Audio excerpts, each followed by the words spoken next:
അരീശ്രീ ഏരത്തുമുണ്ട്യ ദേവാലയം പുനഃപ്രതിഷ്ഠ ബ്രഹ്മകലശ കളിയാട്ട മഹോത്സവത്തിന് നവംബർ 30-ന് തുടക്കമാകും.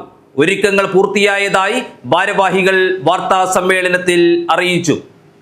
അരൈ ഏരത്തുമുണ്ട്യ ദേവാലയം പുനഃപ്രതിഷ്ഠ ബ്രഹ്മകലശ കളിയാട്ട മഹോത്സവം നവംബർ 30 മുതൽ ഡിസംബർ 5 വരെ തീയതികളിലായാണ് നടക്കുന്നത്. നവംബർ 30-ന് കലവറ നിറയ്ക്കൽ ഘോഷയാത്ര നടക്കും. ഡിസംബർ 1-ന് സാംസ്കാരിക സമ്മേളനം നടക്കും. KV സുരേഷ് ബാബു മാസ്റ്റർ മുഖ്യപ്രഭാഷണം നടത്തും. ഡിസംബർ 2-ന് വിവിധ പൂജകൾ നടക്കും.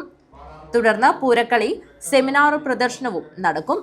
ഡിസംബർ 3-ന് നീലേശ്വരം തളിയിൽ ശ്രീ നീലകണ്ഠേശ്വര ക്ഷേത്രത്തിൽ നിന്ന് എഴുന്നള്ളിച്ച് ദീപവും തിരിയും കൊണ്ടുവരൽ ചടങ്ങ് നടക്കും. തുടർന്ന് തെയ്യം കൂടൽ.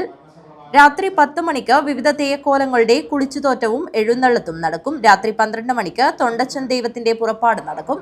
ഡിസംബർ 4-ന് പാടാർകുളങ്ങര ഭഗവതി, രക്തചാമുണ്ടി, കടവത്ത് ഭഗവതി, വിഷ്ണുമൂർത്തി എന്നീ തെയ്യങ്ങളുടെ പുറപ്പാട് നടക്കും.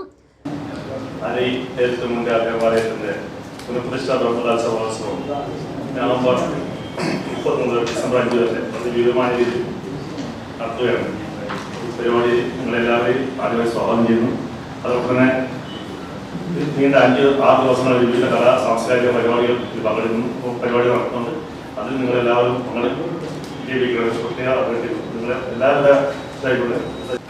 അരീശ്രീ ഏരത്തുമുണ്ട്യ ദേവാലയത്തിന്റെ പുനഃപ്രതിഷ്ഠയും ബ്രഹ്മകലശ മഹോത്സവവും കളിയാട്ടവും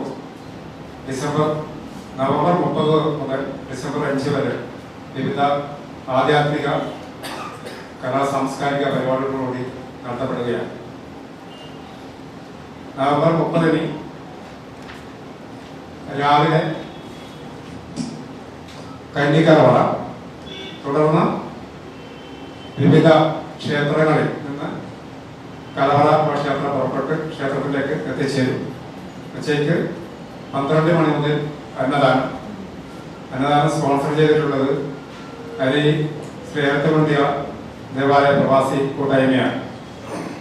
വൈകുന്നേരം 4 മണിക്ക് ആചാര്യ വരവേൽപ്പ്, തുടർന്ന് 7 മണിക്ക് കലാപരിപാടിയുടെ ഉദ്ഘാടനവും ബ്രോഷർ പ്രകാശനവും. അതിന്റെ ഉദ്ഘാടനം ശ്രീ രാജൻ പെരിയ അവർ നിർവഹിക്കും. രാത്രി വർണ്ണശബളമായ തിരുമുൽക്കാഴ്ചയും നടക്കും. ഡിസംബർ 5-ന് കടവത്ത് ഭഗവതി, കാരക്കുളികൻ, വിഷ്ണുമൂർത്തി, ചാമുണ്ടിയമ്മ എന്നീ തെയ്യങ്ങൾ അരങ്ങിലെത്തി ഭക്തർക്ക് അനുഗ്രഹം ചൊരിയും. കാഞ്ഞങ്ങാട്ട് നടന്ന വാർത്താ സമ്മേളനത്തിൽ Aishwaryakumaran, Pavithran NV, A Kumaran, CK Valsalan, KV Mohanan, M Raghunath, Pullur Narayanan, A Krishnan, EV Vijayan തുടങ്ങിയവർ സംബന്ധിച്ചു. News bureau, Kanhangad.